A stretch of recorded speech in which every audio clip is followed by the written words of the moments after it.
भाजपा ने चुनावी लाभ के लिए सबका साथ सबका विकास के नारे दिए जो खोखले हैं। पिछले सारे प्रधानमंत्रियों ने मिलकर जितना कर्ज लिया है उससे दुगना कर्ज हमारे वर्तमान के प्रधानमंत्री जी ने लिया है। किसान अगर जो सरकारी कर्मचारी हैं दफ्तरों में उनके साथ भी, जो SC ST OBC और मुस्लिम और अन्य धार्मिक अल्पसंख्यक उनके साथ भी माननीय सभापति जी जातिगत और धार्मिक जो है शोषण किया जा रहा है।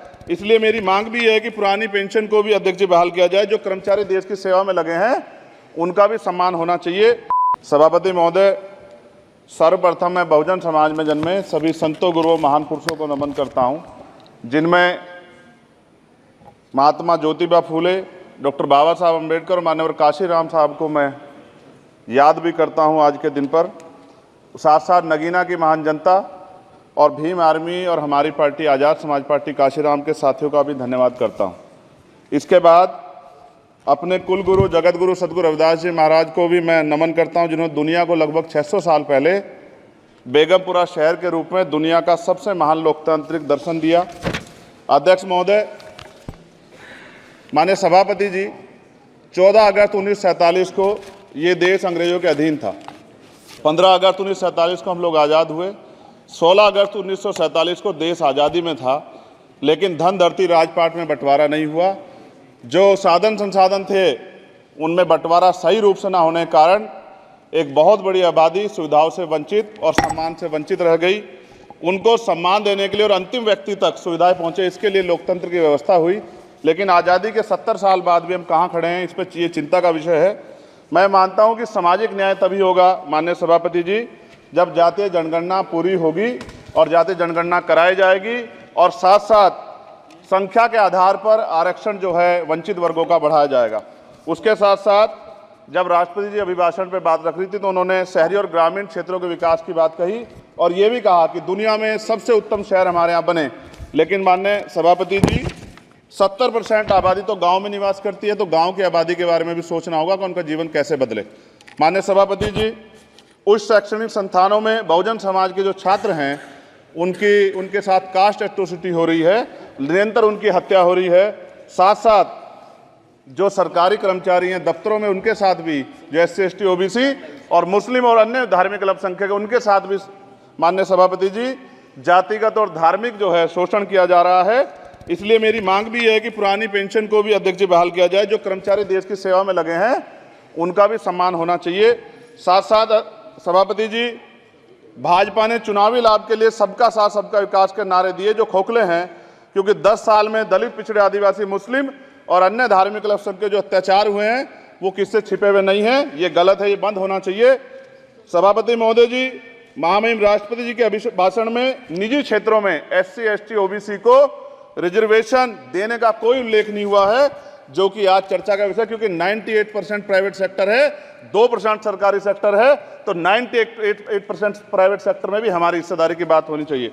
माननीय सभापति जी, आशा कार्यकर्ताओं, आंगनबाड़ी वर्करों, भोजन माताओं के वेतन वृद्धि पे भी कोई उल्लेख नहीं हुआ है, वो भी अभी नंगे, उन पर भी सोचना पड़ेगा। माननीय सभापति जी, जिस क्षेत्र से मैं चुन के आऊँ नगीना से, वो बहुत पिछड़ा क्षेत्र है। उस क्षेत्र में कोई विशेष आर्थिक पैकेज नहीं दिया गया, रोजगार की सेवाएं नहीं है, नौजवान पलायन करता है। IIT, IIM, एम्स, केंद्रीय विद्यालय आदि शिक्षा में और चिकित्सा संस्थानों की स्थापना होनी चाहिए, जो कि नहीं है। और माननीय सभापति जी, मानसून सत्र आ गया है, मेरा क्षेत्र बाढ़ से बहुत प्रभावित है, इसलिए मैं आपसे आग्रह करूंगा कि वहां के लोगों को बाढ़ से निजात दिलाई जाए। माननीय सभापति जी, चीन हमें आंख दिखा रहा है और लगातार हमारे देश की सीमाओं में घुसपैठ कर रहा है, इसलिए अग्निवीर योजना को हटाकर पुनः सेना भर्ती शुरू की जाए और साथ साथ भारत की सबसे प्राचीन व बहादुर रेजिमेंट में से एक चमार रेजिमेंट को पुनः बहाल करा जाए, ऐसा भी मेरा आपसे आग्रह है। माननीय सभापति जी, पिछले सारे प्रधानमंत्रियों ने मिलकर जितना कर्ज लिया है उससे दुगना कर्ज हमारे वर्तमान के प्रधानमंत्री जी ने लिया है। किसान अगर अपना कर्ज माफ कराने के लिए जाता है तो लाठी झेलनी पड़ती है, जबकि सरकार ने धन्ना सेठों का 15 लाख करोड़ रुपया माफ किया है। इस ओर हमें ध्यान देना पड़ेगा, हमारी आने वाली पीढ़ियों को ये कर्ज चुकाना पड़ेगा।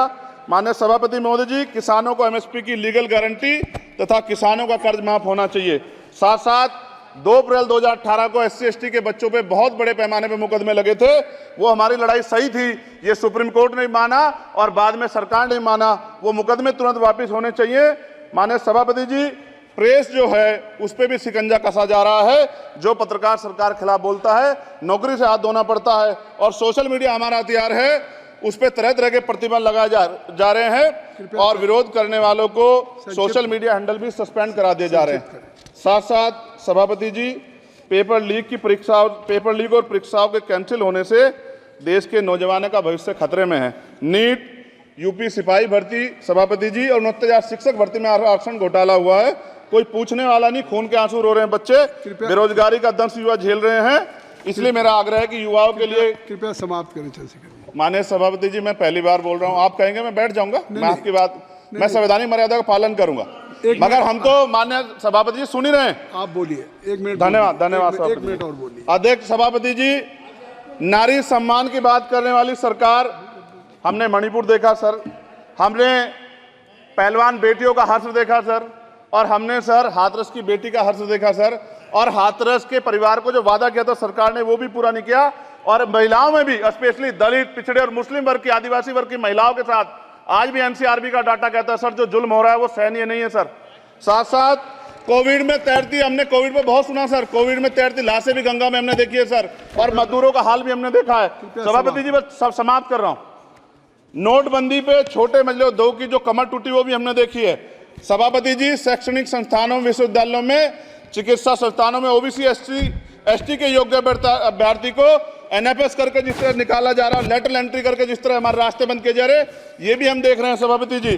साथ साथ मेरा ये कहना है सर, ये सबका इशू है कि प्राइवेट कर्मचारी सर और सरकारी भी कई जगह पे 8 से ज़्यादा घंटों से काम करते हैं और उनको जो सर उचित वेतन भी नहीं मिलता। तो न्यूनतम वेतन 20,000 रुपये तय हो और 24 घंटे की ड्यूटी। उदाहरण के तौर पे यूपी पुलिस सर बहुत पूरा काम करते हैं वो लोग। वो राज्य के विषय हैं, आप सर मैं आपके राज्य सरकार के लिए भी आपके संज्ञान में डाल रहा हूँ विषय सर। पुलिस सब जगह है सर, लेकिन सवाल ये है सर, बहुत पसीना बातें हैं, 8 घंटे की ड्यूटी और वेतन विसंगति, बॉर्डर स्कीम से उनको जो बाहर किया जाए। माननीय सभापति जी, 1 मिनट चाहिए सभापति जी। राष्ट्रपति जी ने धर्म के बारे में बात की थी। राम मंदिर से पहले हमारे गुरुघर तुगलकाबाद का फैसला आया था राष्ट्रपति जी, वो सभापति जी अभी तक दिल्ली में स्थित सदगुरु रविदास जी महाराज का गुरुघर नहीं बना। साथ साथ सभापति जी, अपनी बात को खत्म करते हुए मैं आपसे कहना चाहता हूं कि जितना देश दूसरों का है सर, इतना हमारा भी है। हम मरने के लिए पैदा नहीं हुए, जो चाहता है हमारी हत्या कर देता है। मूछें रखने पे, घोड़ी पे बैठने पे, मटकी छूने पे हमारी हत्या हो रही है। क्या बदला है सर 70 साल बाद भी? दलित, पिछड़े, मुसलमानों पे हिंसा नहीं रुक रही है सर। मेरा आपसे संरक्षण के साथ ये आग्रह है कि इन घटनाओं को रोका जाए और देश किसी की बपोती नहीं है। देश संविधान से चलता है सर और संविधान से चलेगा। संविधान छेड़खानी बर्दाश्त नहीं की जाएगी सर। धन्यवाद। श्रीमती अपराजिता। जय भीम, जय भारत।